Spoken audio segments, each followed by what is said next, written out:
পঞ্চমের সুরলোকে আপনাদের সকলকে স্বাগতম।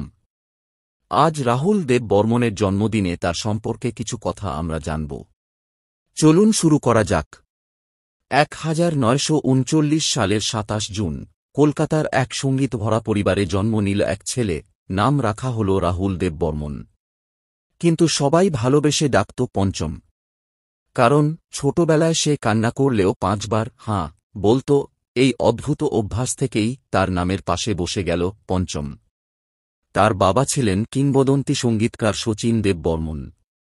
বাবার স্টুডিওতে বড় হতে হতে সঙ্গীত যেন তার শিরাউপশিরায় মিশে যায়। কিন্তু পঞ্চম কখনো বাবার ছায়ায় আটকে থাকেননি।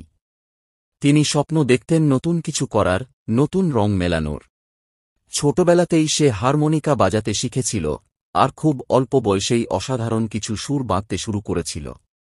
1960-এর দশকের মাঝামাঝি সময়ে পঞ্চম বাবার সহকারী হিসেবে কাজ করতেন, যেমন গাইড ছবির গানে তার সৃজনশীলতা ছিল অনস্বীকার্য।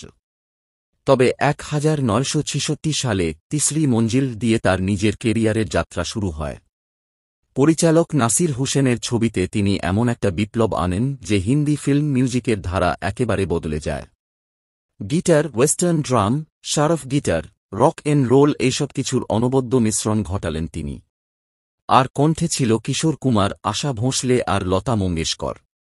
তারপরই আসতে থাকে তার একের পর এক হিট। অমর আকবর অ্যান্টনি, সত্যম শিবম সুন্দরম, শোলের মেহবুবা মেহবুবা, হরে রাম হরে কৃষ্ণর দম মারদম, আর মাসুম বা ইজাজত এর মতো সফিস্টিকেটেড সংবেদনশীল কাজ। সে শুধু সুর করতেন না, গান তৈরি করতেন। তিনি গ্লাসে চামচ বাজিয়ে রিদম তুলতেন, গুলতি দিয়ে বাজাতেন বুলেট সাউন্ড, জলের গ্লাসে ঢেউ তুলে দিতেন ব্যাকগ্রাউন্ড ইফেক্ট। সেই সময় এগুলো অকল্পনীয় ছিল। কিন্তু 80-র দশকে বলিউডের সুরের হাওয়া পাল্টাল। তার কাজ কমে যেতে লাগল। অনেকেই তাকে পুরনো বলে অবজ্ঞা করল। মন খারাপ, অসুস্থতা, ভুল বোঝাবুঝি সব মিলিয়ে পঞ্চম যেন নিঃশব্দে হারিয়ে যেতে থাকলেন। তবু তিনি থামেননি। শেষ মুহূর্তে তিনি আবার একবার তার শ্রেষ্ঠত্বের প্রমাণ রাখলেন।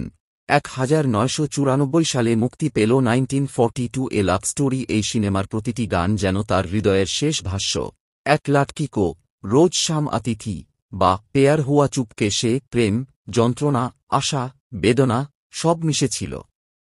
কিন্তু দুঃখজনকভাবে সিনেমার মুক্তির আগে 1994 সালের 4 জানুয়ারি মাত্র 54 বছর বয়সে পৃথিবী থেকে চিরবিদায় নিলেন পঞ্চম। তবু তিনি থেকে গেলেন রেডিওতে বাজা তার গানগুলিতে, রিকশার চালকের হুইসেলে, প্রেমিক প্রেমিকার গুনগুনে, বা একা রাতের নিঃশব্দ ভাঙা ঘড়ির কাঁটায়।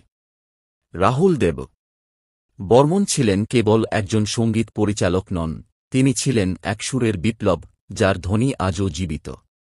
আজ এত পর্যন্তই থাক, দেখা হবে অন্য কোনো ভিডিওতে। ভালো লাগলে ভিডিওটি অবশ্যই লাইক করুন, শেয়ার করুন আর চ্যানেলটিকে সাবস্ক্রাইব করতে ভুলবেন না।